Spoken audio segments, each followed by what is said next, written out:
Welcome to సాస్ TV. నేను మీ Abid Sen. Doctor Rajasekhar eye hospital super speciality eye care centre. కంటి ఆపరేషన్లకు చెన్నై, మధురై వెళ్లనవసరం లేకుండా ప్రపంచ స్థాయి ఆధునిక ఆపరేషన్లు ఇప్పుడు మన నెల్లూరులో. సత్యసాయి భజన మందిరం ప్రక్కన 3వ main road, Rammurthy Nagar, Nellore. Corona మన జీవితాల్లో మార్పు తీసుకొచ్చింది. టీ నుంచి ట్రావెల్ వరకు, పాల నుంచి పూల వరకు ఎక్కడికి పోయినా కూడా క్యూఆర్ కోడ్ అడుగుతాం. ఫోన్పే ఉందా అండి, గూగుల్ పే ఉందా అండి అని చెప్పి చేస్తూ ఉంటాం కదా. అయితే ఇప్పుడు అక్కడ ఆ ఊర్లో మాత్రం, ఆ ప్రాంతంలో మాత్రం నో యూపీఐ క్యాష్ ఉంది అని పెట్టారట. దీనికి కారణం లేకపోలేదు. 40 లక్షలకు పైగా వ్యాపారాలు చేశారని జీఎస్టీ శాఖ నోటీసులు ఇవ్వడమే. వివరాల్లోకి వెళ్తే బెంగళూరుకు సంబంధించి తీసుకుంటే బెంగళూరులో 14,000 మందికి పైగా వ్యాపారులు ఈ జీఎస్టీ పరిధిలోకి వస్తారు. నెలకు 40 లక్షలకు పైగానే, అంటే చిన్న చిన్న వ్యాపారాలు చేసుకునే వాళ్ళు కూడా నెలకు 40 లక్షలకు పైగానే వాళ్ళు వ్యాపారాలు చేసినట్టు జీఎస్టీ శాఖ గుర్తించింది.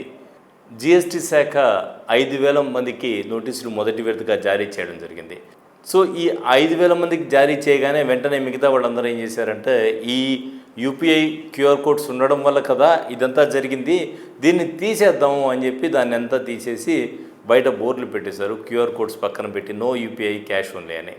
అయితే ఈ విషయం జీఎస్టీ శాఖకి తెలిసి జీఎస్టీ శాఖ అధికారులు ఏం చెప్పారంటే, ఎంత వ్యాపారం చేస్తున్నారు, ఏ వ్యాపారం చేస్తున్నారు, దీంట్లో కొనుగోళ్ళు ఏంటి, లాభ నష్టాలు ఏంటి, ఇవన్నీ కూడా మీరు రికార్డ్స్ అనేది సబ్మిట్ చేస్తే దాన్ని బట్టి ఉంటుంది. జస్ట్ నోటీసులే కదా వచ్చింది. నోటీసులు వచ్చిన తర్వాత ఇవన్నీ కూడా లెక్కలు పూర్తిగా ఇవ్వాల్సినటువంటి పరిస్థితి ఉంటుంది. అలా కాకుండా మీరు టెన్షన్ పడాల్సిన అవసరం లేదు. చిన్నపాటి దానికి టెన్షన్ ఎందుకు పడతారు. సో దీంట్లో ఇంకొక విషయం కూడా ఉందన్నమాట.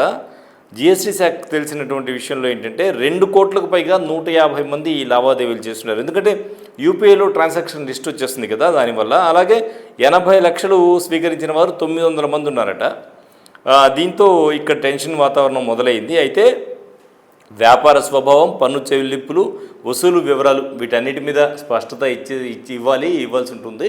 సో దాని తర్వాత జీఎస్టీ పరిధిలోకి వస్తారా లేదా అనేది అంచనా వేస్తాము.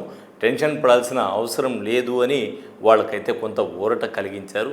మరి మిగతా ప్రాంతాల పరిస్థితి ఏ విధంగా ఉంటుంది ఏంటి అనేది కూడా మనం చూడాలి. మళ్ళీ ఇప్పుడు క్యాష్లెస్ ట్రాన్సాక్షన్స్ చేస్తూ ఉన్నాం.